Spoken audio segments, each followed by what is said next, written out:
very provocative statement. I'll ask it with like a riddle. What does the DSA and Patriot Front have in common? Can everybody guess? They're both the two new options the Epstein class is providing the peasants. The fact that their analytics far exceed ours, they know that the Republican and Democrat false dichotomy is falling apart. They have provided two new options that appeal to liberal and conservative populism.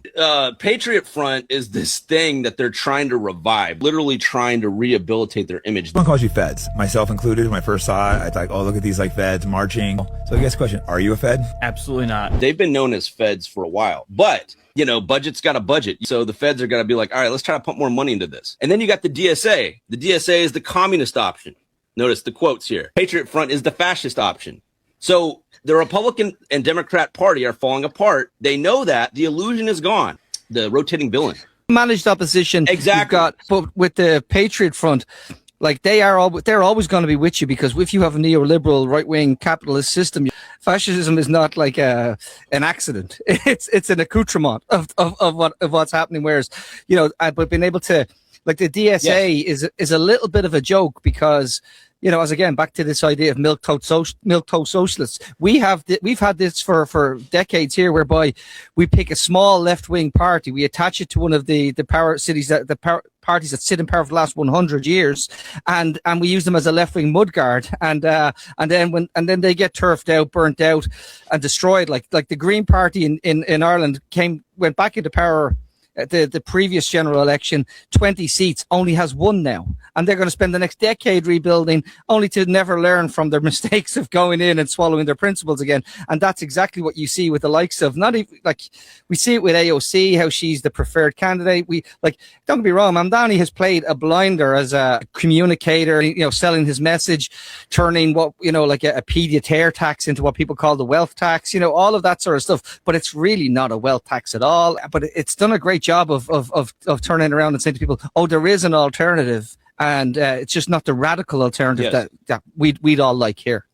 Yeah. Sorry, this is supposed to be funny today. It is going to be funny. It'll get funny. If you ever want to know if someone is left or right, you just have to ask them one question. And that is very simply, are you anti-capitalist? Because if they're unwilling to answer it, like she was, you know which side they're on. And now, of course, this is not foolproof, right? Fascists are anti-capitalist because they're fascists. And of course, there are plenty of people that claim to be anti-capitalist that are either not or have other bigoted, disgusting, repugnant ideologies that have no place on the left. But it is a threshold, and it is certainly a good threshold to tell the difference between a liberal, a person that wants a kinder, nicer, softer version of capitalism, and a leftist, i.e. a person on the left who wants to abolish the system creating this harm. And that is exactly why I don't buy into this rhetoric. It's not right versus left. It's the working class versus the Epstein class. Brother, that's what right versus left is. You're just on the right. Because leftism is by definition the politics of the working class. And right-wing reactionary ideology, like liberalism, like the nicer, softer form of capitalism, is by definition the politics of the ruling class. You have just fallen for their lies. And that makes sense. They have a lot more money than all of us do. We've gone through, decades of Red Scare propaganda lying to you about what the left is. But just a kind suggestion that when someone corrects you on this issue, you don't simply tell them to delete social media and then say that they're exhausting and dismiss them with a nerd emoji. Especially if you are an active political organizer who claims you want a coalition with the very people you are dismissing. Not a great look, but at least an accurate one. So to show you guys that these guys, the DSA, is just essentially a whole bunch of Democrats. All they necessarily did is just change the fucking font, put the word socialist, and people fell for it. They think this is a socialist communist party when they're not. Notice how when it comes to just going about their policies, they're still working under the government itself.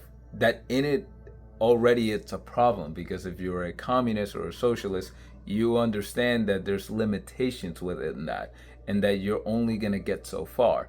So the fact that you're still trying to participate when it comes to changing laws or policies or making lives better for everyone within the confines of this, the central government, that's already a big take away that, oh, you're not actually a socialist or a communist. You're just no different. You're basically no different from the Democrats.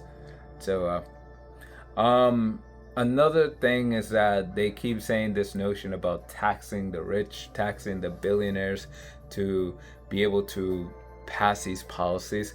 And once again, there's no necessity or need to do that, and you will more rather shift your focus to the financial sector of the country, more specifically to the central banks that are primarily privately owned by the Rothschild family. And the fact that they don't even bring that up to the topics and bring them up to the conversation kind of should give you also the hint that these guys are a bunch of fakies.